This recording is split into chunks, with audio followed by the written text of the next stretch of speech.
Hello guys, in this video I'm gonna show you how to change WhatsApp notification sound. So let's start.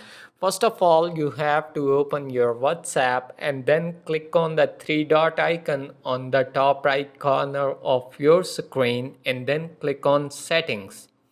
And in this section, you just simply click on notifications and just simply scroll down and you see the option of notification tone. So click on that, and here you see two options, sound and vibration and ZD. So just click sound and vibration, and now here you just select the sound which you want to add to your WhatsApp notification. So I hope you guys enjoy this video. If you like the video, do like, share and subscribe our channel.